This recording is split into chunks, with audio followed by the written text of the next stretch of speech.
Hi എല്ലാവർക്കും നമസ്കാരം. സിനീസ് കിച്ചണിലേക്ക് സ്വാഗതം. ഇന്ന് നമ്മൾ ഉണ്ടാക്കാൻ പോകുന്നത് നന്നാരി സിറപ്പാണ്. അപ്പോൾ നമുക്ക് ഇതെങ്ങനെ തയ്യാറാക്കാമെന്ന് നോക്കാം. രണ്ട് തരം നന്നാരി നമുക്ക് മാർക്കറ്റിൽ നിന്ന് മേടിക്കാൻ കിട്ടും.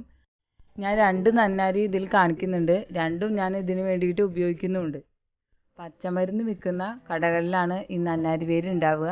ഇത് രണ്ട് തരം നന്നാരി ഉണ്ടെന്ന് പറഞ്ഞില്ലേ. ആദ്യം കാണിച്ചത് ബോംബെ നന്നാരിയാണ്. ഇപ്പോൾ കാണിക്കുന്നത് നാടൻ നന്നാരിയാണ്. ഈ നന്നാരി എന്ന് പറഞ്ഞാൽ കുറച്ച് നീളത്തിലുള്ള വേരായിട്ടാണ് കിട്ടുക. ഇത് നല്ലോണം കഴുകണം. ഇതിൽ അഴുക്കുണ്ടാവും, പൊടികളൊക്കെ ഉണ്ടാവും. ഇത് വേരാണല്ലോ, അതുകൊണ്ട് നല്ലോണം കഴുകി വൃത്തിയാക്കണം. രക്തശുദ്ധീകരണത്തിന് വളരെ നല്ലതാണ് നന്നാരി. ചില സ്ഥലങ്ങളിൽ ഇതിനെ നറുനീണ്ടി എന്നും പറയാറുണ്ട്.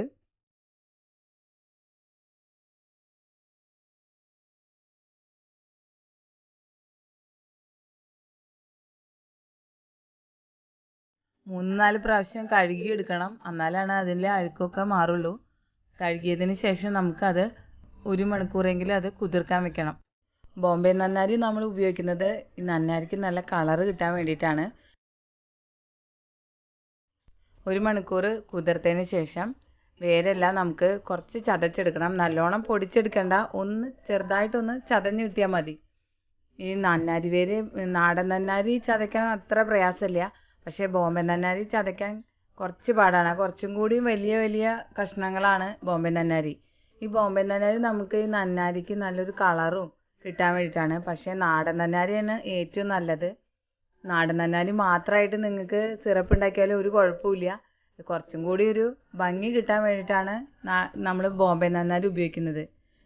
ചിലരൊക്കെ ഉപയോഗിക്കുന്നത് കണ്ടിട്ടുണ്ട്, കളറ് കിട്ടാൻ വേണ്ടിയിട്ട് പഞ്ചസാര കാരമലൈസ് ചെയ്തിട്ട് ഇതിൽ ചേർക്കും. പക്ഷെ അതിന് ഗുണമില്ല. നമ്മൾ ഈ നാടൻ നന്നാരിയുടെ കൂടെ തന്നെ ഈ കുറച്ച് ബോംബെ നന്നാരി കൂടി ഇട്ടാൽ നല്ല കളറ് കിട്ടും.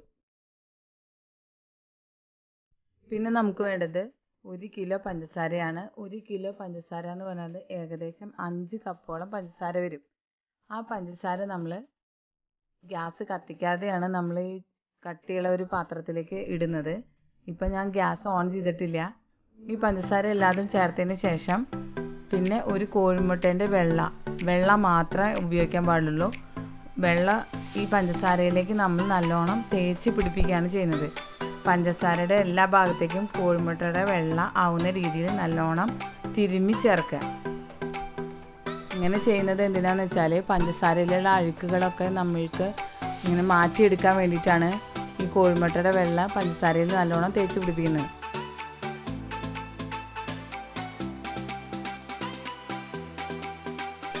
ഇങ്ങനെ തേച്ച് വെച്ച പഞ്ചസാരയിലേക്ക് നമ്മൾ 5 ഗ്ലാസ് വെള്ളമാണ് ഉപയോഗിക്കുന്നത്. 5 ഗ്ലാസ് വെള്ളം ഈ പഞ്ചസാര കോഴിമുട്ടയുടെ വെള്ളയും കൂടി തിരുമ്മിയ ആ പാത്രത്തിലേക്ക് 5 ഗ്ലാസ് വെള്ളം ഒഴിക്കുക. നമ്മൾ കുതിർക്കാൻ വേണ്ടി വെച്ച ആ നന്നാരി വേര് കുതിർക്കാൻ വേണ്ടി വെച്ച വെള്ളം ഉണ്ടല്ലോ, ആ വെള്ളം കൂടി നമുക്ക് ഇതിൽ ഉപയോഗിക്കാം. അതിൻ്റെ അടിയിലത്തെ വെള്ളം വേണ്ട, അതിൽ അഴുക്കുണ്ടാവും. തെളിഞ്ഞ വെള്ളം മാത്രം നമുക്ക് ഇതിലേക്ക് ഉപയോഗിക്കാം കേട്ടോ. പിന്നെ നമ്മൾ ചതച്ച് വെച്ച നന്നാരി വേരുണ്ടല്ലോ, അതും കൂടി നമുക്ക് ഇതിൽ ചേർത്ത് കൊടുക്കാം. നല്ല വലിയ പാത്രം തന്നെ ഉപയോഗിക്കണം. ഇത് നല്ലോണം തിളച്ച് പതഞ്ഞ് വരും. അതുകൊണ്ട് കുറച്ച് വലിയ പാത്രം തന്നെ ഇതിന് വേണ്ടിയിട്ട് ഉപയോഗിക്കണം. ചെറിയ പാത്രത്തിൽ ഉപയോഗിച്ചാൽ അത് പതഞ്ഞ് പൊന്തി പോകും കേട്ടോ. അങ്ങനെ എല്ലാതും കൂടിയിട്ട് നമ്മൾ ഗ്യാസ് കത്തിച്ചിട്ട് ഗ്യാസിലേക്ക് വെക്കുകയാണ് ചെയ്യുന്നത്.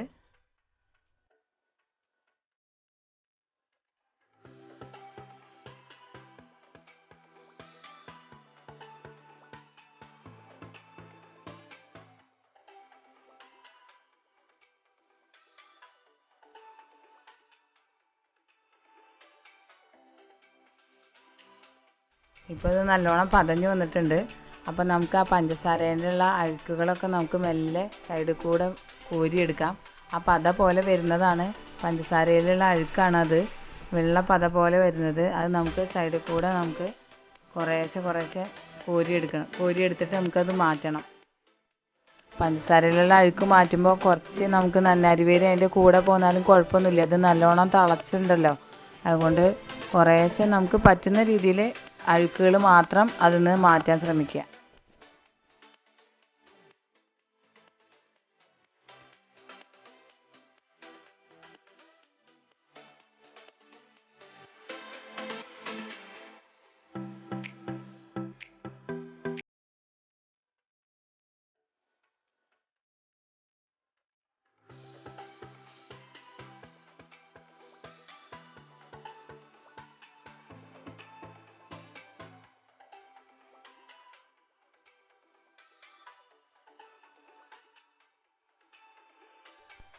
പഞ്ചസാരേൻ്റെ അഴുക്ക് നല്ലോണം മാറ്റിയതിന് ശേഷം കുറച്ച് സമയം കൂടി നല്ലോണം തിളപ്പിക്കണം.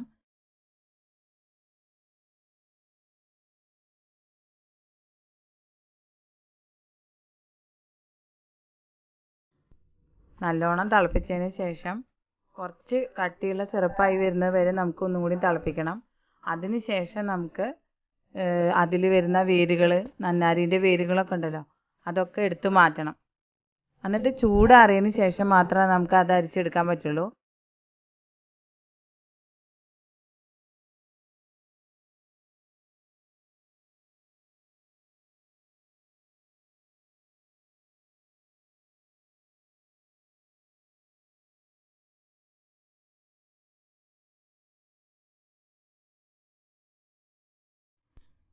ഇപ്പോൾ നമ്മൾ നന്നാരിൻ്റെ വേരൊക്കെ എടുത്ത് മാറ്റി.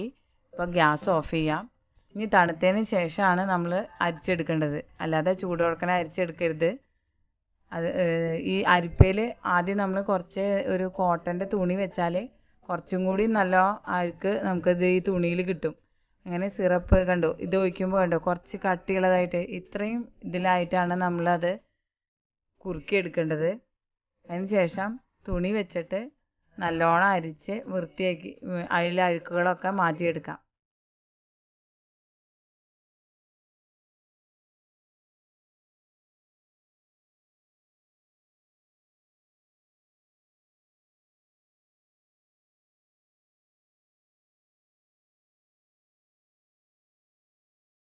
അങ്ങനെ അരിച്ചെടുത്ത സിറപ്പ് നമുക്ക് ഒരു കുപ്പിയിലാക്കിയിട്ട് സൂക്ഷിച്ച് വയ്ക്കാം.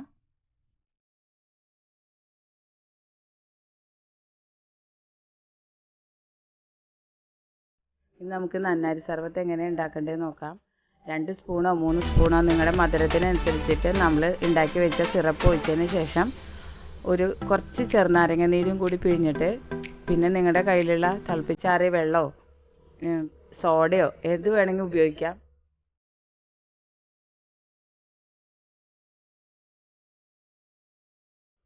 ഞാനിപ്പോൾ ഇവിടെ സോഡയാണ് ഉപയോഗിച്ചിരിക്കുന്നത്. ഏത് വെള്ളമായാലും ഉപയോഗിച്ചതിന് ശേഷം ഒന്ന് ഇളക്കി നമുക്ക് കുടിക്കാം. അടിപൊളി ഡ്രിങ്കാണ്. നമ്മുടെ മാർക്കറ്റിൽ നിന്ന് മേടിക്കുന്ന കളർ ചേർത്ത വെള്ളത്തേക്കാളും ഏറ്റവും സൂപ്പറാണ് നന്നാരിയുടെ സർബത്ത്. എല്ലാവരും വീട്ടിൽ ട്രൈ ചെയ്ത് നോക്കണം. കുട്ടികൾക്കൊക്കെ വളരെ ഇഷ്ടപ്പെടും. നിങ്ങൾക്ക് ഈ വീഡിയോ ഇഷ്ടമായെങ്കിൽ ലൈക്ക് ചെയ്യുക, സബ്സ്ക്രൈബ് ചെയ്യുക, ഫ്രണ്ട്സിന് എല്ലാവർക്കും ഷെയർ ചെയ്ത് കൊടുക്കുക. അപ്പോൾ ഇനി അടുത്ത വീഡിയോയുമായി കാണാം. Thank you.